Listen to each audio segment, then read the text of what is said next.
My current mental health state and status and where I'm at. The truth of the base of the story and how this relates to PTSD, food, addiction, trauma. I say this because as I'm sitting going, okay, I have to, like with disciplines, get to the next thing, and I had to remove myself from people. I didn't do it at first on purpose, but I realized it's been a coping mechanism and then also a safety. So the first thing before this said, before you diagnose yourself with a mental illness, I do have a mental illness for the record, but what they say to be a diagnose, like the issues, make sure you're not around narcissistic, abusive people. Well, I was. And then the issue at the core is, who do you trust? Well, when those things are gone and you're alone, what do you do? And that's the cycle of really the addiction. So I look back, it's 2024 right now, but looking back at my videos, even from 2020 or 2021, in terms of my eating disorder, I would have said, like, I really believed that. And I was at that time over my eating disorder. I came back, it goes back to the Maslow's hierarchy of needs, which set the brain back in a PTSD sense. So everything we eat, there's a trigger.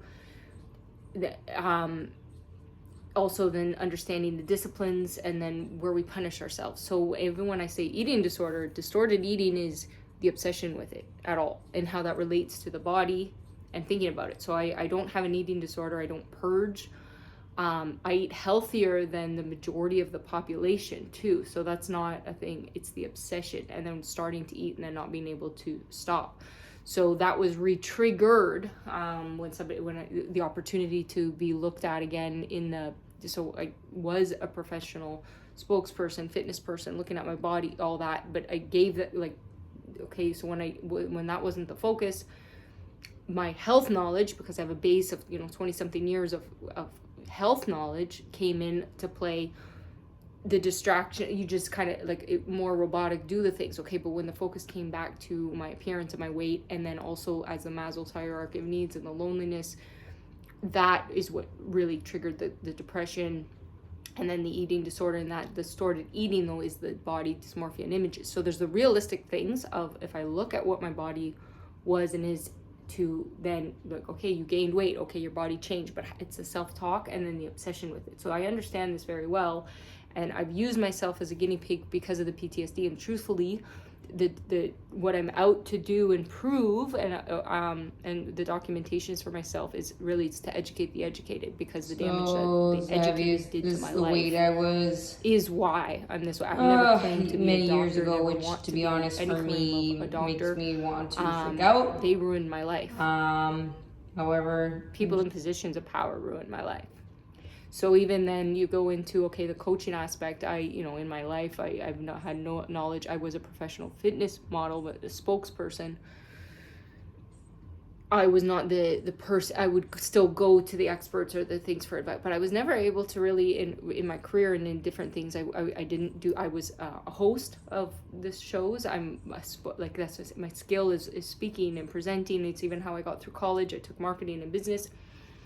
That is more my skill. And that's also why, ironically, how I can, that it's also my coping mechanism. So that, and a lot of people do this. So going back to trauma, right? And you don't realize this, and this is where I got a diagnosis of what you call bipolar, which I can see makes sense. However, because I have this, is also wrong, but it's also right, but everybody has it. It's a scale, a spectrum. So as a child, and this is triggering, but that's, being raped and abused in a household, and then going to school and being everybody's friend, you don't even know you're being raped and abused. And then sleeping on the streets is safer than being in my own household. Okay, and then in a different household, I don't have any love or emotion, and there was no safety. So that at the core, with the traumas with the food, you don't learn healthy habits. I also had a mom who was severely anorexic and bulimic, and never ate with me, never taught me those things. And then I go to a father who then, you have to eat everything on your plate, and it's about the money and about the things versus, so there was no, it is very confusing. So at least, and I say this in sharing my story so that people understand their own, to look at things, because I can talk to people and then they had obsessive, or parents that were obsessive, with their own body weight, or look at like my, as a child too, like in the household, with my grandma and my mom, the whole focus was always around what my weight was, what my appearance was, sucking your belly, do da da da da da da, and then when you're sexually abused, that adds a lot of extra confusion. I was very cautious never to do that with my own child, ever. And even very cautious not to talk about my diet, my appearance, any of those things. It never happened. And so I'm very proud of that. And a lot of parents need to understand that if you're having issues, so as I deal with these things, I never put that on my child. And that's the irony of a lot of different things too, is that when you're the person who's the public figure, or the who's been like, you know, that it would look like a different way.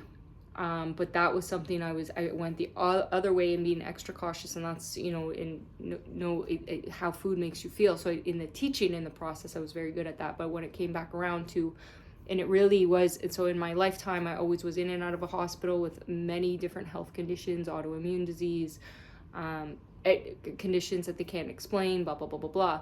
The time in my life I was my healthiest was when I believed I was loved. And there is something to that, right? I never felt loved in my whole entire life. I believed I was loved by my husband. And when I was betrayed, and I found out I was betrayed, that loss of love, that betrayal set me back in a different rhythm. And that goes back to when I'm looked at, or in the opportunity to here's a career, going back to your looks and your appearance, well, that spun me out. So it's the cycles of the brain. But that still comes down to the core of, you have to learn how to love yourself, and that's the base of any addiction. So, and I'll just share this openly, I after leaving, so I chose to leave my husband, and I say this from a psychology piece, also from a PTSD, because of my traumas, and I don't, you know, yours could be different, but the giving up sharing my body, so I was only with my husband in the last, and then not, and choosing to take my body back and understand the process. And that's from the PTSD standpoint, the sexual traumas and the things, and then the extreme isolation, my therapy being my phone, because I don't trust anyone.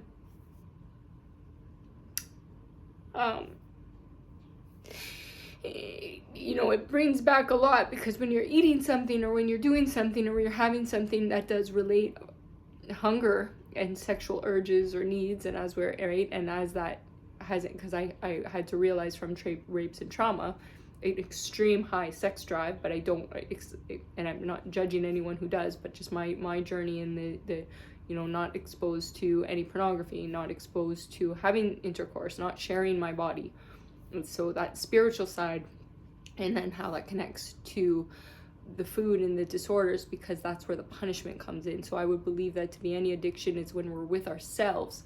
Are we our own best friend, or are we our own worst enemy? Well, I'm my own worst enemy. And that's what I had to realize when I review things, how my self-talk was.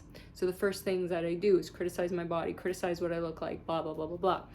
Okay, well, there's another piece, right? So I had to let go, let myself kind of understand that. So that's almost the bipolar in my head of the different things. And that's what a lot of people would have, their inner mean spirit. But a lot of people do this to the rest of the world. I chose to do this we all do it, and I still do, but I'm aware of it.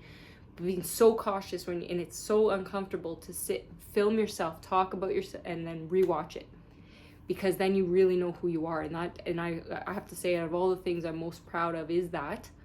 And that's been the process, and that's what makes this, you know, I said I've really been healing based on my own programs, the ones that went against everything that was told to me, so I could understand myself. And one day said to educate the educated, because of how badly they failed, and that is important to me. But that's a side note. How this links everything we eat, because if you really understand that, and then what our urges are, well, when we miss something, so, you know, say as a 40-year-old, going to be 41-year-old woman, and with an extremely high sex drive from whatever, who is totally great, because it's a trust factor. I don't want to share my body with anyone. Will that actually increase the cravings of food and takes me back to a childhood? Well, that I have to work through, because that's the emotions. Well, I don't know how to love myself. So you're alone, and that's any addiction. Okay, when you're spun out or have anxiety, that's the thoughts that come back from your past. That's what the demons are, is the past, is the people that were in your head telling you you're not good enough, you're this or that, or wherever your beliefs came from. So some people, if they've had love and support, right? In some areas they gravitate, and I just had to realize in my life I did not, right? I was the people that were supposed to protect me were the danger, and still trying to get away from that.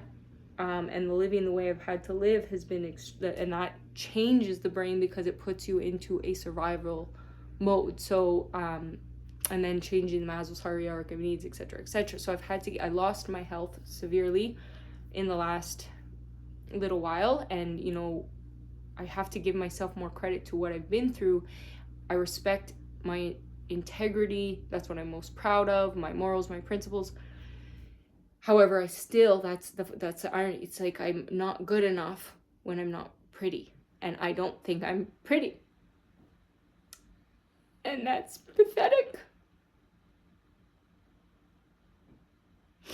And I at least understand that. What a shame. And that's why I try to show myself in different ways and understand that. Because if I want to teach people you're good enough and look in the mirror the way you are and see your soul, which that's the I know I in doing this process, I'm proud most of that. But if you're also made to believe you're not good enough, and that's where everything roots from, a low self-worth. So that is the core of it, of anything. And the mental illness piece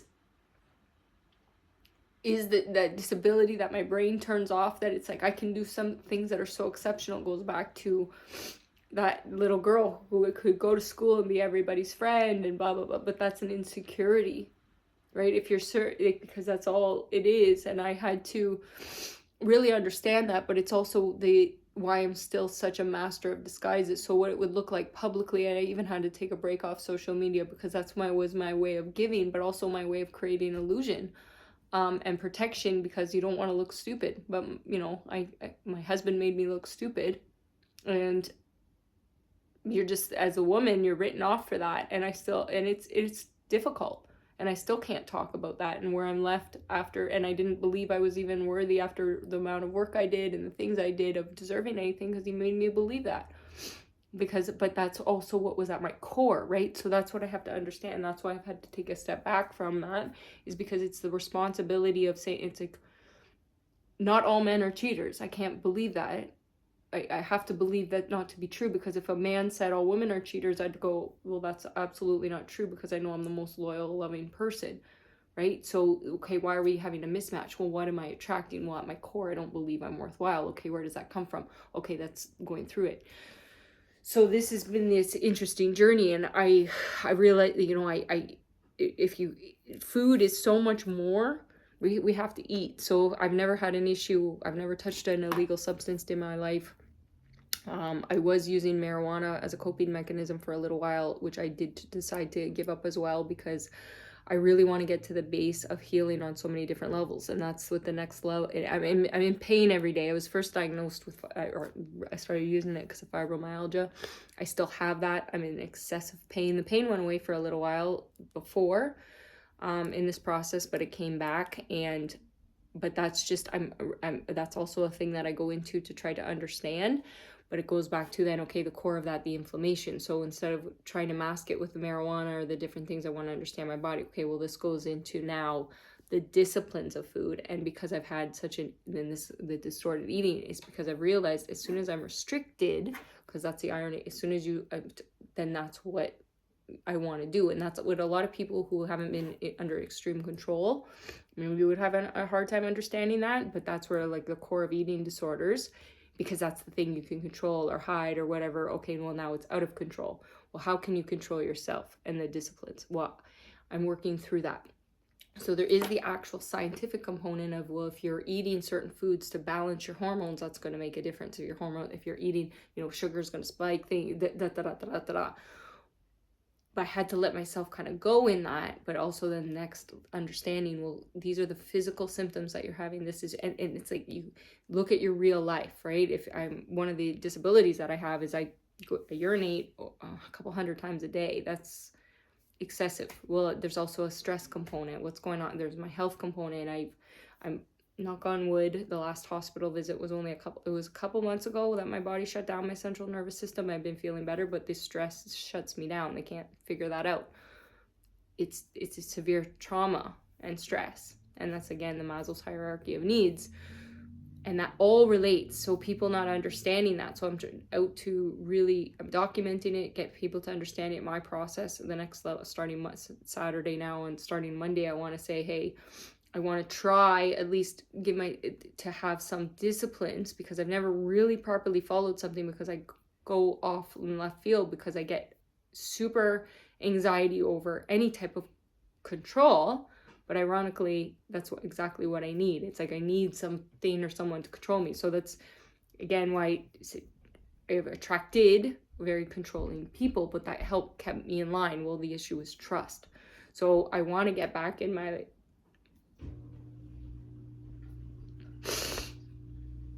life of connecting to people, because helping people is that's what keeps me going. That's actually why I do the videos, is because I hope to help people, but I couldn't be in the position of coach or anything anymore because I'm not okay. So I'm hoping and then it changes. But I believe that's the path that everybody would have to take alone anyways. So the spirit, you'd have to really understand yourself. My situation just is extreme. And that's my PTSD. I can't be around people, because when I'm around people, I want to give them the best of me, and there's nothing left for me. So I'm learning, and that's the thing. But when I'm alone, like, are you your own best friend when you're alone? Well, no, I'm not. That's an irony, and that's like, how can I teach something that I'm not?